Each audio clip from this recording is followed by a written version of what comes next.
되겠습니다. 복 있는 사람이 됩시다. 은혜 받읍시다. 다 잘 될 것입니다. 다 지나갈 것입니다. 할렐루야. 미가서 7장 이제 마지막 부분에 왔습니다. 미가는 이스라엘 백성들의 잘못된 삶에 대해서 선지자 이사야와 더불어서 책망하고 또 심판을 선포한 선지자입니다. 그렇지만 이제 후반에서는 하나님의 위로와 또 하나님의 약속대로 그들이 포로에서 돌아오게 될 것이고 하나님의 은혜 안에서 모든 것이 회복되고 또 하나님을 향한 그들의 간절한 기도에 또 응답하시고 절망이 희망으로 소망으로 바뀌게 될 것을 예언하고 있는 선지자입니다. 특별히 이제 이사야부터 이제 말라기까지 선지서가 차지한 부분들이 있죠. 그래서 하나님의 말씀, 우리가 성경을 하나님 말씀이다 그렇게 하는데 특별히 이제 선지서는 여호와께서 말씀하시니라, 하나님이 이같이 말씀하셨느니라. 그래서 하나님의 말씀을 전하는 책, 이게 선지서라고 하겠습니다. 그래서 구약 성경을 보면 예수께서는 이제 모세의 글과 시편과 선지자의 글 이렇게 세 파트로 이제 나누었는데 구약에서는 모세 오경, 토라라고 해서 창세기, 출애굽기, 레위기, 민수기, 신명기 이 부분을 특별히 이제 오경, 율법이라고 합니다. 그리고 이제 우리가 선지자라고 할 때는 우리는 이제 대선지, 소선지 그래서 이사야, 에레미야, 에스겔, 다니엘 이게 나누고 또 호세아, 요엘, 아모스, 오바다, 요나, 미가, 나움, 하박국, 스바냐, 학개, 스가랴, 말라기 이게 이제 소선지서 12권을 얘기하는데 이스라엘 백성들은 이 선지서를 후기 선지서라고 하고 여호사부터 이제 역대기까지 우리가 흔히 역사서라고 하는 부분을 전기 선지서라고 합니다. 그래서 역사 속에서 이루어진 또 하나님께서 오셔서 말씀하셨던 일들. 그래서 우리가 이제 가장 대표 선지자라고 할 수 있는 엘리야, 엘리사는 선지서를 쓰지 않았고 그들은 역사서 속에 특별히 열왕기 상하에 그들의 사역이 상세하게 기록이 되어 있고 그들이 하나님의 일을 했던 것을 기록해 주고 있습니다. 그래서 이제 전기 선지서라는 것이 역사서고 또 이제 후기 선지서는 이제 우리가 말하는 이제 선지서가 되겠습니다. 욥기, 시편, 잠언, 전도, 아가 이런 부분은 이제 우리가 시가서. 그래서 이스라엘 백성들은 토라, 케투빔, 네비임 이렇게 이제 세 파트로 나누어서 이 네비임에 대한 이 부분은 이제 선지서 중에 마지막 이제 후기 선지서.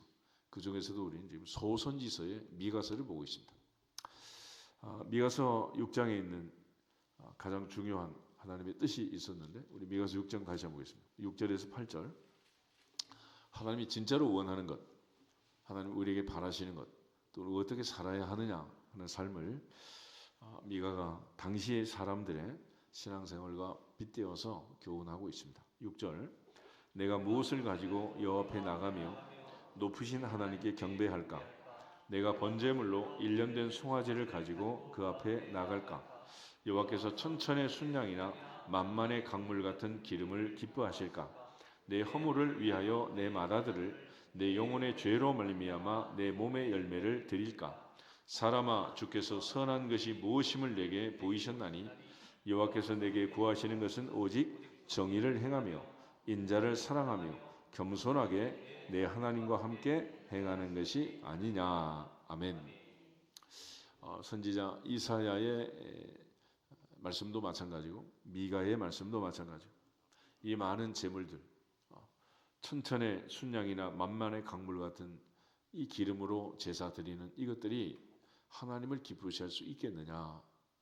사무엘의 말씀처럼 순종이 제사보다 낫고 듣는 것이 순양의 기름보다 낫다 하신 말씀처럼 이 많은 제물을 가지고 제사 드리는 것보다도 하나님은 우리의 마음을 바라보시고 우리가 순종하기를 원하시느니라. 태초부터 하나님 우리에게 말씀을 주셨고 그 말씀에 순종하며 살기를 원하십니다. 에덴 동산에서 하나님께서 우리에게 그야말로 어떤 선택지를 주셨느냐. 만약에 아담과 하와가 선악과를 먹지 않고 생명나무를 먹었으면 영생할 수 있었다. 영생할 수. 그래서 선악과를 먹은 다음에 하나님께서 제일 먼저 하신 일은 생명나무를 먹지 못하게 해라 그랬습니다. 왜 그랬을까요? 인간에 있어서 많은 형벌이 있죠.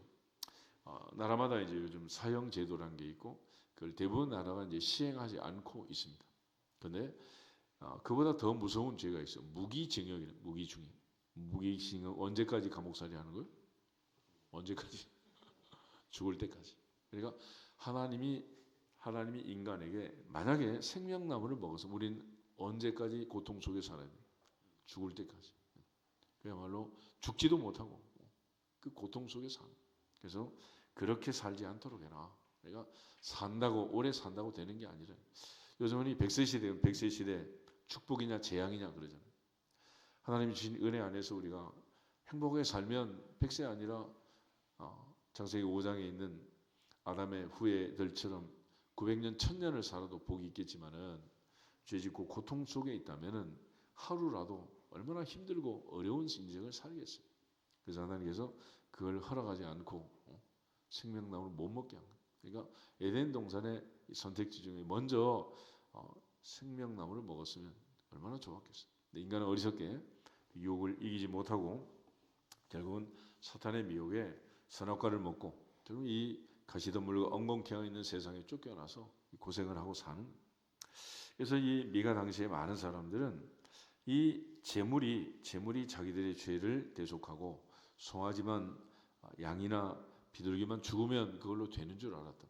그렇지만 하나님이 원하는 것은 그 재물이 아니고 그 재물을 바친 사람들이 짐승에게 안수받은 재물이 그 대신 죄를 짊어지고 죽었어요. 그래서 그 재물이 죽어가는 것을 보고서 사람이 변화되기를 원하시고 인간이 변화되기를 원하시고, 근데 인간은 자기는 변화되지 않고 이 송아지만 양만 이 많은 재물만 죽어가도록 성전에 바치고 그들은 이사야의 말씀대로 마당만 밟고 지나갔다. 그래서 구약 성경의 마지막 말라기에서는 누가 좀 성전문을 닫았으면 좋겠다. 그런 말라기의 메시지가 있잖아요. 우리 한때 코로나 시대에 이제 성전문이 닫히고 함부로 교회 나오지도 못하고 그런 시대를 거쳤지만은 하나님의 은혜 안에서 오늘도 하나님이 원하시는 것, 하나님이 기뻐하시는 것은 무엇이냐? 8절에 있는 것처럼 사람아 주께서 선한 것이 내게 무엇임을 보이셨나니 여호와께서 내게 구하는 것은 첫째 오직 정의를 행하는 것이다. 두 번째는 인자를 사랑하는 것이다. 세 번째는 겸손하게 내 하나님과 함께 행하는 것이 아니냐. 그 명사를 찾아보면 정의와 사랑과 겸손, 이게 이제 하나님이 가장 원하시는 것들이라고 했습니다. 하나님의 성품 두 가지는 정의와 사랑, 공의와 사랑이란. 정의라는 것은 하나님께서 머리카락 하나라도 죄는 용납할 수 없다. 그래서 죄 없는 예수님이 십자가에 죽을 수밖에 없는, 십자가에 내어주시면서 나의 하나님 어찌하여 나를 버리셨습니까? 라고 주님 탄식하셨는데 버릴 수밖에 없는 이유는 뭐냐? 하나님의 공의, 하나님의 정의로운 성품 때문이다. 그렇지만 또 억만 죄악에서 우리 같은 죄인의 괴수라고 고백한 바울이 강조했던 것처럼 우리가 연약할 때, 죄인이었을 때, 원수였을 때 우리를 위하여 죄 없는 아들을 내주시고 하나님은 우리에 대한 자기의 사랑을 확증하셨느니라. 그래서 우리 같은 죄인을 선택하시고 죄 없는 아들을 버리시고 우리를 살리신 구원하신 그 하나님의 성품, 그것이 사랑이니라. 그것이 사랑이니라. 그래서 이처럼 하나님은 공의로우시고 정의로우신 하나님이지만 동시에 우리에게 무한 은혜를 베푸신 사랑의 하나님이십니다. 그러므로 그 하나님께서 우리에게 원하시는 것은 뭐냐? 겸손이라는데 겸손은 예수님의 성품. 나는 마음이 온유하고 겸손하다.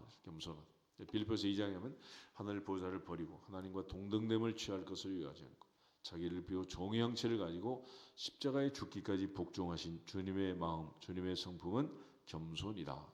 그래서 야고보서 4장 6절이나 베드로전서 5장 5절 6절에 보면 하나님은 교만한 자를 대적하시고 겸손한 자에게 더욱 큰 은혜를 주시느니라. 큰 은혜를 주시느니라. 그래서 우리가 겸손하기만 하면 이 하나님의 은혜를 받고 다시 돌이켜서 새 사람 되어서 살 수 있다. 잠언 16장 18절 말씀처럼 교만은 패망의 선봉이요 거만한 마음은 넘어짐의 합잡이다. 사탄은 두 가지의 중요한 특성, 속성, 성품을 가지고 있는데 사탄은 어떤 녀석이냐? 첫째는 거짓말을 잘하고 두 번째는 교만하다. 교만해. 그래서 거짓말로 아담과 하와를 유혹했고 그는 특별히 눈이 밝아서 누구처럼 될 거다? 하나님처럼 될 거다. 하나님처럼 될 거다. 그래서 이사야도 지극히 높은 보좌에 올라서 지극히 높은 자와 비길이라 하는 그 사탄에 대해서 멸망을 선포하고 있는 것입니다. 그런 차원에서 오늘도 우리는 영적 전쟁을 하는 것이고 이 전쟁에서 우리가 이길 수 있는 방법은 정의와 공의의 하나님, 인자와 사랑의 그 하나님께서 우리에게 주신 구원의 은혜를 받은 자답게 겸손할지어다. 그것이 바로 승리의 비결이 되는 겁니다. 근데 당시 이스라엘 백성들의 삶은 그것과 동떨어진 그런 인생을 여전히 살고 있었고 거기에 대해서 하나님께서 이제 책망하시고 또 그들이 돌이킨다면 언제든지라도 회복해 주겠다라는 약속의 말씀을 주고 있습니다. 먼저 이제 하나님이 재앙을 내리면 어떻게 되느냐? 우리 미가서 7장 1절 한 절만 먼저 보겠습니다. 재앙이로다 나여 나는 여름 과일을 딴 후와 포도를 거둔 후 같아서 먹을 포도송이가 없으며 내 마음에 사모하는 처음 익은 무화과가 없도다. 아멘. 그러면 여름 과일이라는 표현, 여름 과일. 우리식으로 하면 여름 과일은 풋과일 아니겠어요? 그죠? 아직 익지 않는.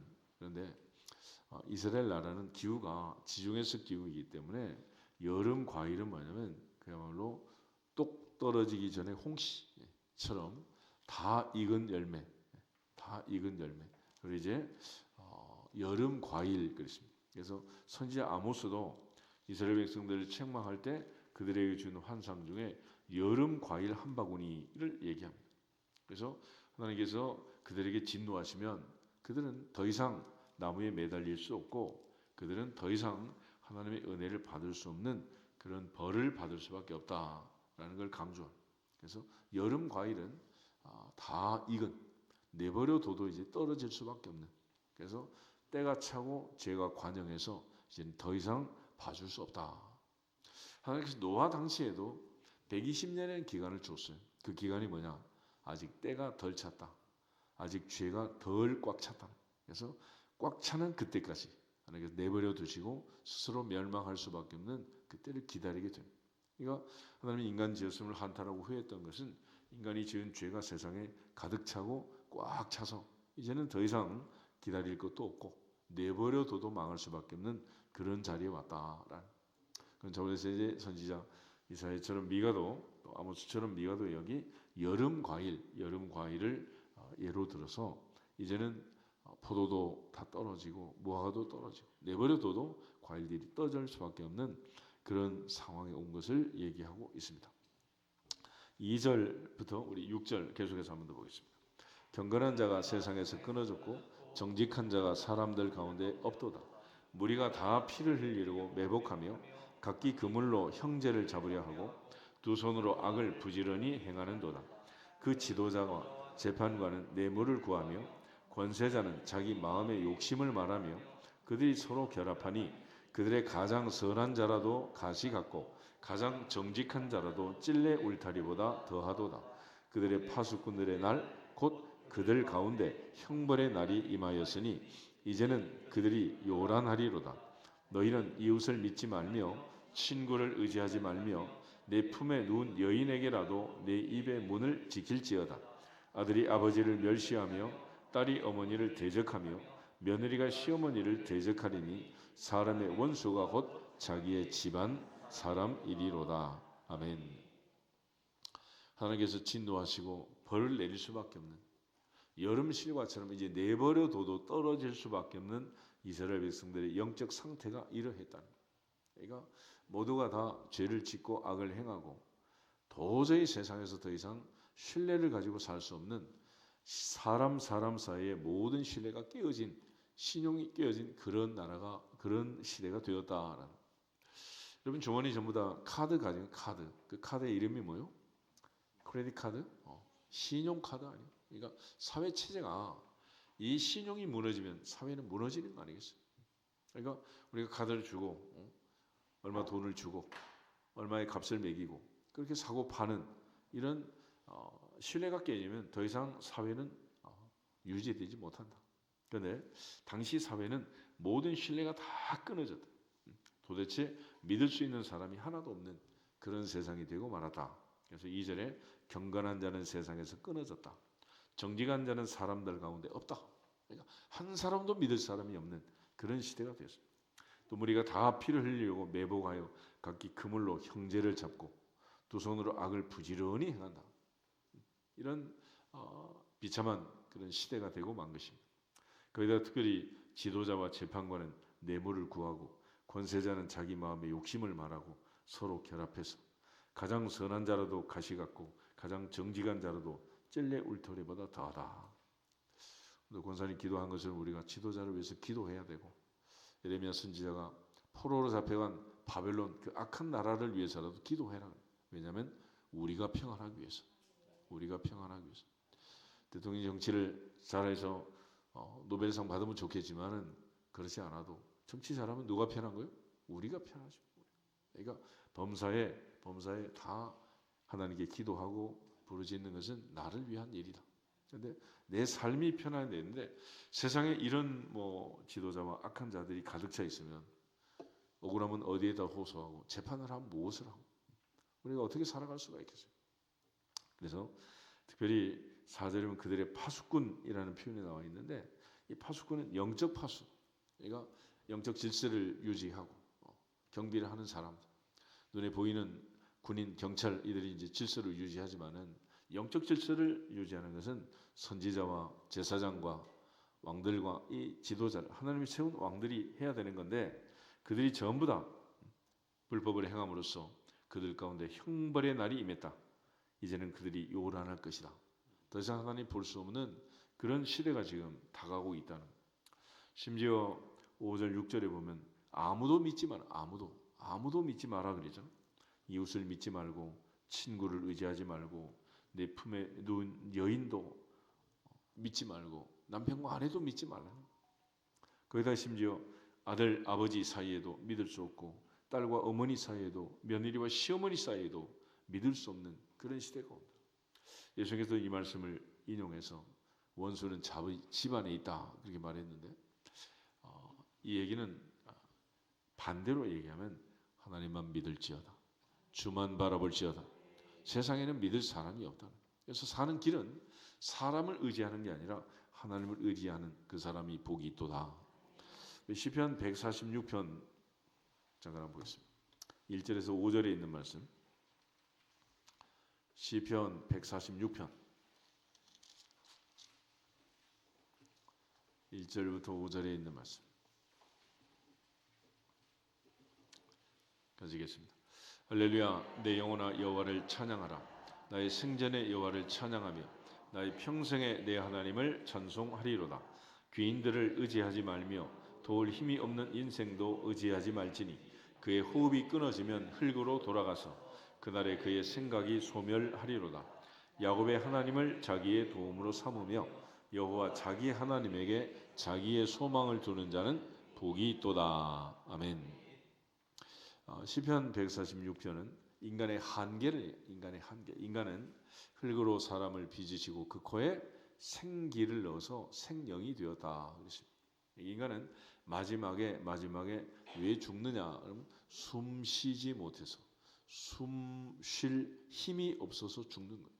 그러니까 우리는 암 환자니 뇌질환, 심혈관 질환 많은 병명들을 만들고 살지만은 마지막에 사람이 세상을 떠날 때는 암으로 죽거나 뇌혈관 질환, 심혈관 질환 죽는 게 아니라 마지막은 심장의 멈춤도 무서운 일이지만은 허파, 폐, 숨을 못 쉬어요.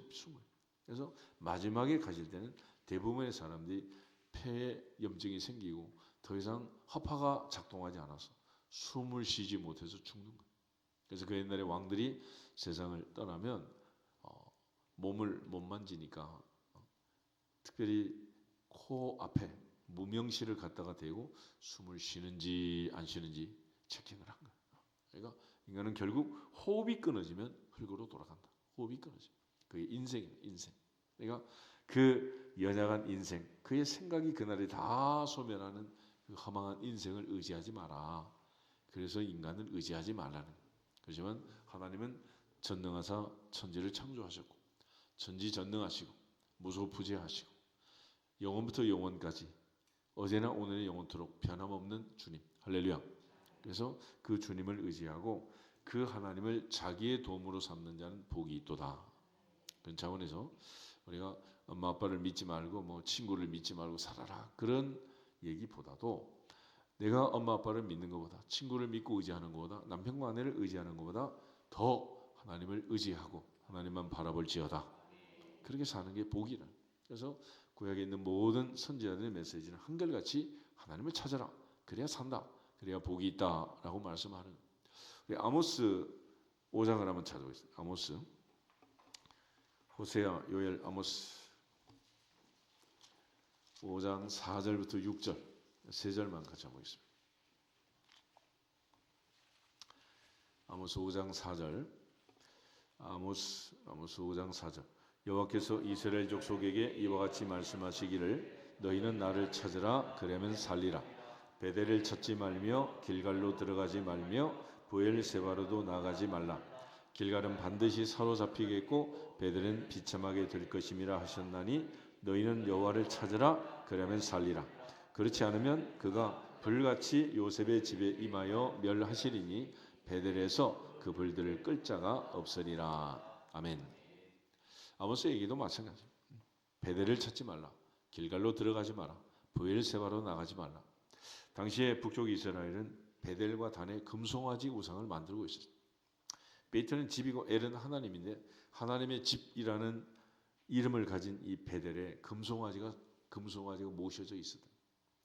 길갈은 우리가 잘 아는 것처럼 여호수아 5장에 이스라엘 백성들이 드디어 요단강을 건너서 가나안 땅의 첫 번째 길갈이라는 곳에 이제 도착해서 여리고성 정복을 이제 준비하는 그런 전초 기지인데 길갈에서 드디어 이스라엘 백성들이 40년 동안 행하지 못한 할례를 행하게 됩니다. 유월절을 지키게 되고 세 번째로는 가나안 땅에서 나온 소산을 먹게 됩니다. 그러면서 하늘에서 내리는 만나가 그날부터 그치게 되었습니다. 그래서 이 길갈이라는 곳은 애굽의 수치가 굴러갔다. 그래서 길갈이라는 표현을 쓰고 그중에 대표적으로 그들이 할례를 받은 자예요. 할례. 그러니까 그들은 늘 이 길갈을 사모하는 은혜가 있었다. 또 브엘세바라는 자리는 보엘은 우물이라는 뜻이고 쉐바라는 말은 이제 맹세의 우물, 언약의 우물인데 아브라함, 이삭, 야곱이 살았던 그곳. 이삭이 우물을 팔 때 빼앗으면 또 줘버리고 싸우지 않잖아요. 그처럼 아브라함, 이삭, 야곱이 살던 조상의 고향, 이게 바로 브엘세바. 그렇지만 거기도 가지 마라. 그리고 너희는 누구를 찾으라? 여호와를 찾으라. 그것이 살 길이다.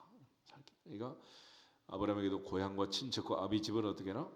떠나라. 그리고 내가 내게 지시할 땅으로 가라. 그랬습니다.